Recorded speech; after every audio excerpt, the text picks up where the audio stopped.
मित्रांनो, आज एक सत्य तुम्हाला स्वीकारावंच लागणार आहे आणि ते म्हणजे 3 प्रकारची लोकं आहेत ज्यांचं आपल्या घरात येणं जाणं बंदच करावं लागतं. त्याशिवाय पर्याय नसतो. आता ते 3 प्रकार कोणते आहेत हे मी तुम्हाला सांगते, पण माझी खात्री आहे की तुम्ही ऐकल्यानंतर म्हणणार आहात अगदी बरोबर, 100% ट्रू असे कमेंट बॉक्समध्ये तुम्ही कमेंट करणार आहात. तर कोणते ते 3 प्रकार? त्यामध्ये सगळ्यात पहिला प्रकार आहे दुतोंडी लोकं. दुतोंडी लोकं म्हणजे दोन्ही बाजूंनी बोलणारी लोकं किंवा जे चेहऱ्यावरती एक काहीतरी वेगळंच आणि मनात काहीतरी वेगळंच असं घेऊन जे लोकं फिरतात, अशा लोकांपासनं लांब राहणं गरजेचं आहे. अशी लोकं तुमच्याही आयुष्यात असतील की जे तुमच्या घरी येतात किंवा तुमच्या जवळ येतात आणि खूप गोड गोड बोलतात. इतकं गोड बोलतात की हेच आपले हितचिंतक आहेत, यांच्याशिवाय आपला विचार चांगला कोणी करूच शकत नाही, इतकं गोड बोलतात. पण हेच लोकं पाठीत खंजीर खुपसतात. हेच लोकं तुमच्या कमजोरीचा किंवा तुमच्या कमतरतांचा गैरफायदा घेतात. कारण हे खूप गोड बोलतात, आपलेपणाचा चेहरा घेऊन फिरतात, त्यामुळे आपण त्यांच्याजवळ मोकळेपणाने व्यक्त होतो आणि मग त्यांना कळतं की आपली कमजोरी काय आहे किंवा आपली कमतरता काय आहे आणि बरोबर वर्मावर बोट ठेवणं किंवा बरोबर वेळ बघून डाव साधणं अशा गोष्टी हे लोक करतात. आणि असे लोक तुमच्या अवतीभोवती असतील 100%, तर तुम्ही त्यांना तुमच्या घरात येणं बंद करायला हवं. हे मी सांगत नाही आहे, हे आचार्य चाणक्य सांगतायत. आचार्य चाणक्यांनी हे खूप पूर्वी लिहून ठेवलं आहे की दुतोंडी लोकं किंवा 2 चेहरे घेऊन वावरणारे जे हे लोकं असतात, यांच्या मनाचा थांग लागत नाही. त्यामुळे हे खरंच आपल्या हिताचा विचार करत आहेत की आपले हितशत्रू आहेत हे कळणं अवघड जातं. त्यामुळे अशा लोकांपासून लांब राहायला हवं. आता तुम्ही म्हणाल की सांगताय ते बरोबर आहे, पण अशा दुतोंडी लोकांपासून लांब राहायचं कसं? किंवा ही लोकं समोर गोड बोलतायत ना, मग ही दुतोंडी आहेत किंवा ही फसवतायत आपल्याला, हे कसं ओळखायचं? अहो, साधी गोष्ट आहे. जी तुमच्या तोंडावर गोड बोलतात पण दुसऱ्यांना नावं ठेवतात, तुम्ही खरंच खूप चांगले बरं का, पण हे तुमचे शेजारी काय माणूस बरोबर नाही होतो. म्हणजे तुम्हाला तर चांगलं म्हणतायत पण त्या जोडीने कुणाला तरी नावं ठेवतायत किंवा तुमच्या नातेवाईकांना, ज्यांच्याशी कुणाशी तुमचा सतत संपर्क येतो, ज्यांच्याशी तुमची तुलना होते, त्या लोकांना ही लोकं नावं ठेवतात. तर समजून जायचं की तिकडे जाऊन हे तुम्हाला नावं ठेवत असणार 100%. यांना फक्त आपला स्वार्थ बघायचा आहे. यांना कुणालाही चांगलं म्हणायचं नाही आहे आणि कुणालाही वाईट म्हणायचं नाही आहे. यांना फक्त जिकडे स्वार्थ असेल तिकडे जायचं आहे. मी काय म्हणते, अशा लोकांशी संबंध ठेवून काय उपयोग? वेळेआळेला, आडल्या नडल्याला हे लोक नाही उपयोगाला येत. संबंध यांच्याशी हळूहळू कमी करायचे आणि बंद करून टाकायचे, हाच पर्याय असतो. आता हे तुम्हाला पटलं असेल तर लगेच कमेंट करा.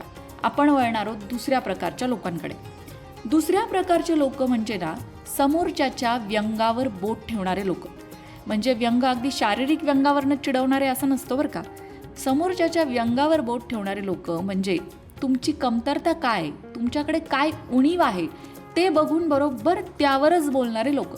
आता तुमच्या घरात जर तुमच्या मुलाला कमी मार्क पडलेत आणि वातावरण जरा गंभीर आहे, माहिती आहे ना, तरीसुद्धा 10 वेळा येऊन विचारतील, काय हो तुमच्या बंटीला किती मार्क पडले? काय हो तुमच्या बंटीला कसं काय कमी मार्क पडले?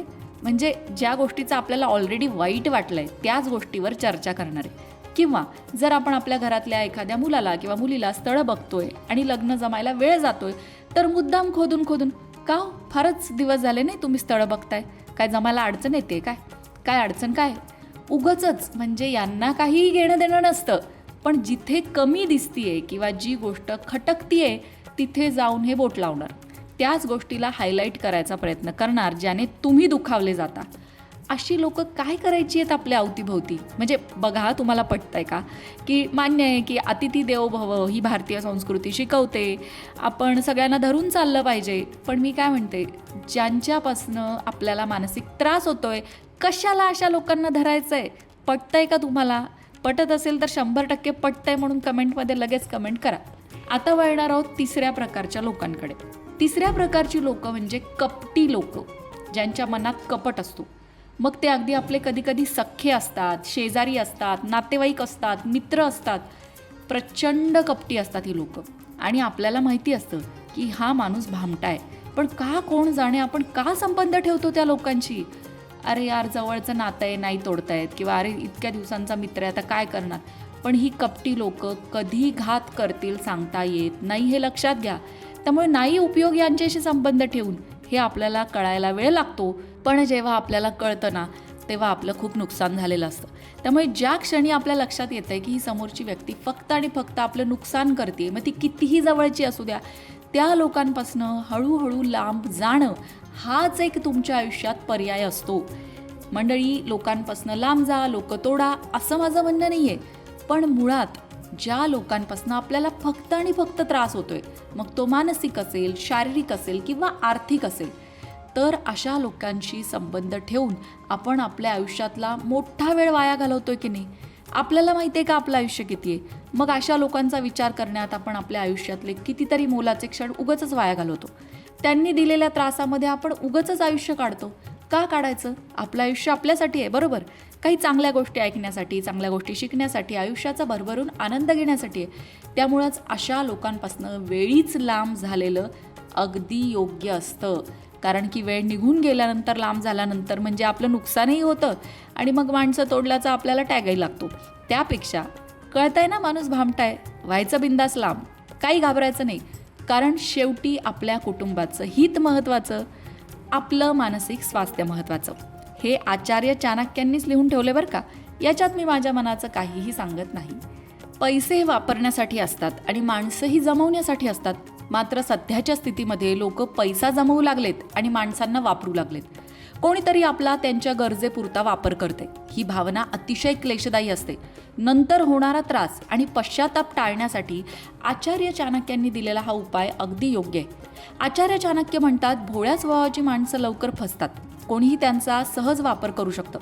त्यात त्यांचं नुकसान झालं तरी त्यांना कळत नाही. अशा लोकांच्या वाट्याला कायम निराशा येते. मात्र ही निराशा आणि फसवणूक त्यांनीच आपणहून ओढवून घेतलेली असते. स्वार्थी लोकांपासून सावध राहण्यासाठी, स्वार्थी लोकांपासून लांब राहण्यासाठी 3 स्वभावाची लोकं सांगितलेली आहेत, ज्याची चर्चा आपण आता या व्हिडिओमध्ये केली. आता या बाबतीत तुमचं काही वेगळंही मत असू शकतं, तर ते तुम्ही कमेंट बॉक्समध्ये नक्की लिहा. आणि हे तुम्हाला कितपत पटलंय, किती टक्के पटलंय, ते सुद्धा कमेंट करून नक्की सांगा. तुम्हाला असे काही अनुभव आलेत का, ते सुद्धा कमेंट बॉक्समध्ये नक्की लिहा. मंडळी, वास्तुशास्त्र, ज्योतिषशास्त्र, अंकशास्त्र यासारख्या विषयांवर तुमच्या मनात काही शंका असतील तर त्या कमेंट बॉक्समध्ये नक्की विचारा. तुमच्या प्रश्नांची उत्तरं घेऊन येण्याचा प्रयत्न आम्ही नक्कीच करू. त्याचबरोबर आणखीन कोणत्या विषयांवरचे व्हिडिओ तुम्हाला ऐकायला आवडतील ते सुद्धा कमेंट करून सांगा. म्हणजे तुम्हाला हव्या असणाऱ्या विषयांवर सुद्धा व्हिडिओ घेऊन आम्ही येऊ. ज्योतिषशास्त्र, अंकशास्त्र, वास्तुशास्त्र यांसारख्या विषयांवरचं योग्य मार्गदर्शन तुमच्यापर्यंत पोहोचवण्याचा आमचा हा प्रयत्न आहे. तेव्हा तुमच्या शंका कमेंट बॉक्समध्ये नक्की विचारा. अशाच प्रकारच्या माहितीपूर्ण व्हिडिओंसाठी लोकमत भक्ती चॅनलला सबस्क्राईब करा आणि बेल आयकॉनवर सुद्धा क्लिक करा. म्हणजे आमच्या नवनवीन व्हिडिओचं नोटिफिकेशन तुम्हाला मिळत राहील. तसंच योग्य आध्यात्मिक मार्गदर्शनासाठी लोकमत भक्तीच्या फेसबुक पेजला फॉलो करायला विसरू नका.